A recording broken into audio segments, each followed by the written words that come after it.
Dara hated Mondays. Not because of classes or tests, she loved those. It was the in-between moments. The snide whispers. The way people looked past her, as if she wasn't even occupying space. The way her seat in the dining hall was always somehow next to the bin. She walked quickly through the school corridor, her sketchbook hog-tied to her chest. Her heart beat faster when she heard laughter behind her. She knew who it was. Kayamaka and her gang. The queens of the school. Rich girls with ring lights, Brazilian wigs, and an entire hallway wrapped around their painted fingers. You dey carry that drawing book like say e be Bible, Kayamaka's voice rang out. You wan use summon spirit. Everyone laughed. Dara didn't stop walking. Across the courtyard, Lamide sat on a low bench under the mango tree, nose deep in a thick novel. Her glasses kept sliding down her nose, and her skirt was one size too big. The book was probably a classic, Chinua Achebe or maybe some gothic horror. Most students didn't know her name. They just called her, that girl that talks like British weather. Fatima, on the other hand, was never alone, but not because she had friends. Every time she entered the hostel's prayer room or sat in a corner reading Quran, people stared. They didn't know what to make of a girl who wore a hijab and had a face that could cut through steel. She didn't bother explaining herself anymore. Then there was Ngozi. No one really knew what went on in her head. She was quiet, yes, but not shy. She had this way of looking at people like she knew things they hadn't even thought yet. She kept a tiny red notebook where she wrote everything. Dreams. Conversations. Strange numbers. Once, someone tried to take it. Their nose bled for a week. 4 girls. Each alone. Each hated for different reasons. Each one, hungry. The first time they were all in the same room was by accident, or maybe it wasn't. A senior had poured water on Lamide's seat during English class. No one said anything. She sat down, stood up in shock, and then just stood there, embarrassed and soaked while the class giggled. The teacher didn't even notice. Fatima passed her a face towel without a word. Dara gave a small, sad smile from across the room. Ngozi just looked up from her desk and scribbled something in her red notebook. Later that day, Fatima cornered Lamide in the library. You okay? Lamide didn't respond at first. Then she said, they don't even see us. They will, Ngozi said quietly from the next aisle. They hadn't even noticed her there. That night, they met in the hostel bathroom. It was after lights out, and the tap was leaking like always.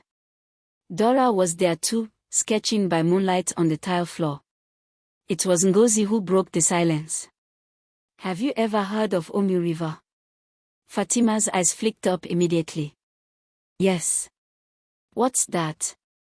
Lamide asked, drying her wet socks over the hand dryer.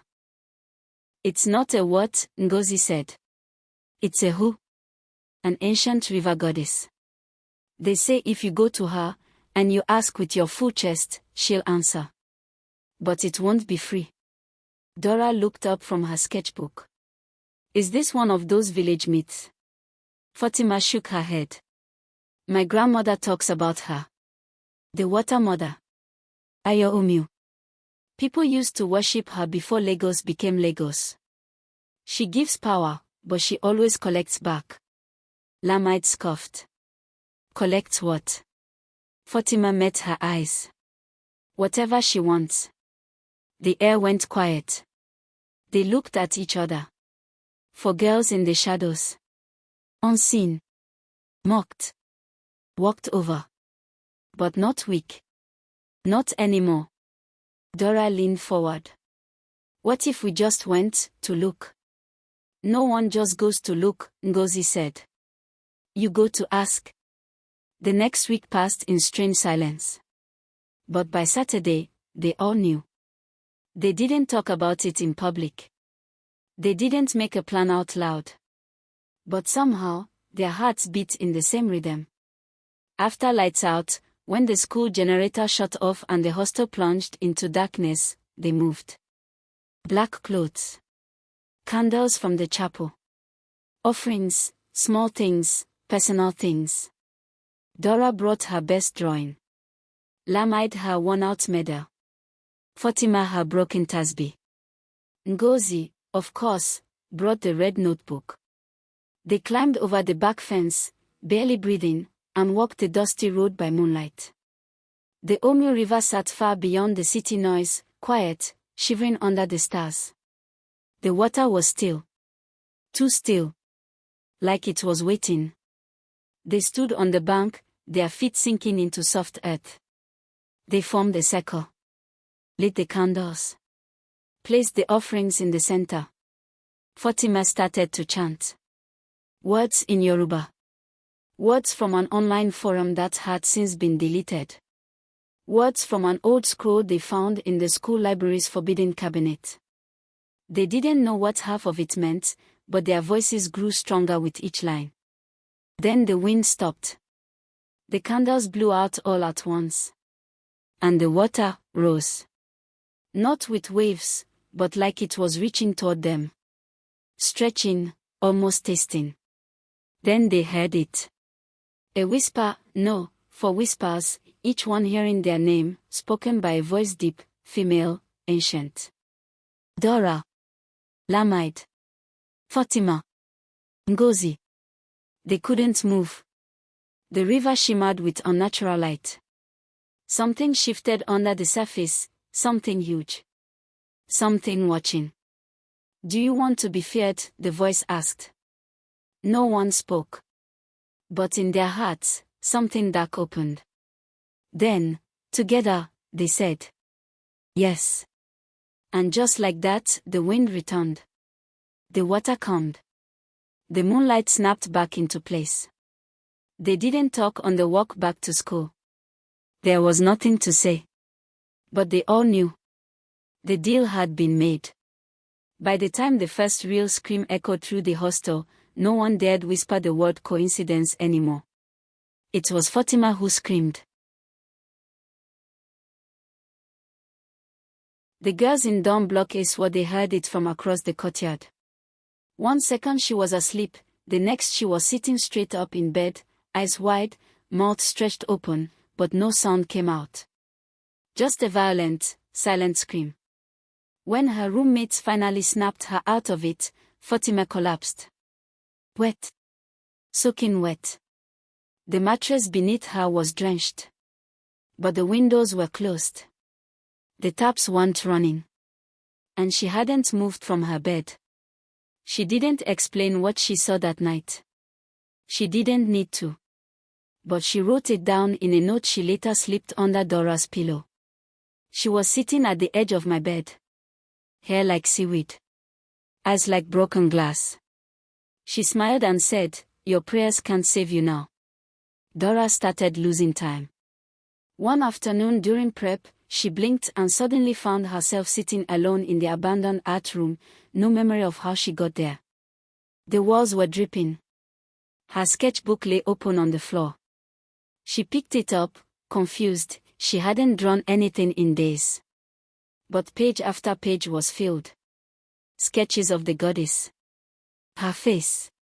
Her hands. Her eyes. Again. Again. And again. Each image more twisted than the last. Her mouth opening wider. Her hair turning into black snakes. Her arms reaching through the paper. One drawing had Dara's name written repeatedly behind it. Lamide's gift turned on her next. She used to hear people's thoughts. A whisper. A murmur. Background noise. Now, it was screaming. Voices flooded her head non-stop. Teachers. Students. Even strangers passing by the school gates. Their thoughts clashed and tangled and stabbed into her brain like broken glass. One night, during night prep, she stood up mid-class and yelled, "Get out of my head," before collapsing. Her nose bled. Her ears rang. She was rushed to the sick bay, whispering, she won't stop talking. She won't stop talking. She's in my head. They gave her sleeping pills. It didn't help. Because in her dreams, the voice followed her. The voice of Iya-Omu. Ngozi stopped sleeping altogether. Her skin turned pale. Her eyes looked hollow. She spent her night sitting by the dormitory window, staring out at the school grounds like she was waiting for something. One night, Fatima woke up and found her gone. They searched the hostel. Nothing. She was found at 3:14 a.m., standing in the middle of the school's water tank area, barefoot, eyes closed, speaking in a language no one recognized. Her hands were raised. The water in the tank was boiling. When they tried to pull her away, she whispered something chilling. She's coming for all of us. One by one. And she doesn't like being disobeyed. From that point on, everything unraveled. Students began reporting strange dreams, drowning in the school borehole, being dragged by hair through the showers, seeing four faceless girls walking the corridors after lights out. A teacher resigned after seeing blood in the toilet bowl, only for it to disappear when she called the cleaner. Mirrors cracked for no reason. Taps turned themselves on. Hostel lights flickered during devotions. And always, the smell of river water. The school priest came once to cleanse the hostel. The minute he stepped into Dom 8B, Ngozi's dorm, he passed out. In their shrine, now rotting and waterlogged, the girls gathered again, desperate. What if we just return it? Dara whispered. Return what? Lamide snapped. You think this is a rented textbook? We made a blood promise. Fatima gripped her tasbih tightly. She said power has a price. Maybe this is it. She never told us it'd be death. Lamide's voice cracked. Then, from the shadows, Ngozi spoke. Her voice wasn't hers anymore. She never promised you life, either. The room went silent. Cold. Heavy. And from the corner of the room came the sound of dripping water. Chap. No thunder. No lightning. Just steady, icy drops. It felt like the sky itself was mourning something. Or someone. The three girls, Dara, Lamide, and Fatima, stood outside the old art room, so to the skin, staring at the door. Ngozi was inside. She hadn't spoken to them in 2 days. She just sat in the shrine, whispering to herself, scribbling into pages of her red notebook with a pen that had run out of ink days ago. I'm scared, Fatima said, teeth chattering. We have to do it, Dara whispered. Tonight. Lamide looked down at her muddy feet. What if we're already too late? They didn't answer. They pushed the door open. Inside, the air was thick, like breathing through wet cloth. The candles around the room flickered violently, though there was no wind. Moss had spread across the cracked walls. The floor was slick with water. Ngozi sat in the middle, cross-legged, her uniform clinging to her thin frame like it had been soaked and never dried. Her hair stuck to her face. Her eyes were closed, but tears poured down her cheeks. Or maybe it wasn't tears. Maybe it was river water. They formed a circle, just like the first night. No chance. No power. Just broken hearts and bitter regret. Fatima pulled a small tin box from her bag. Inside were their original offerings, Dara's water-stained sketch, Lamide's torn medal, the cracked tasbih beads, and Ngozi's ruined notebook.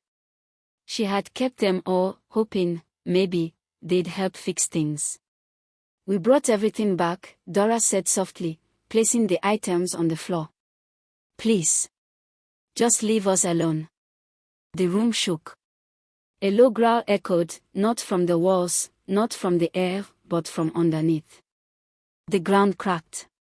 Water burst from between the floor tiles. Not normal water. Black. Thick. Slow. It curled around their feet like fingers. She's here, Ngozi whispered. She's watching.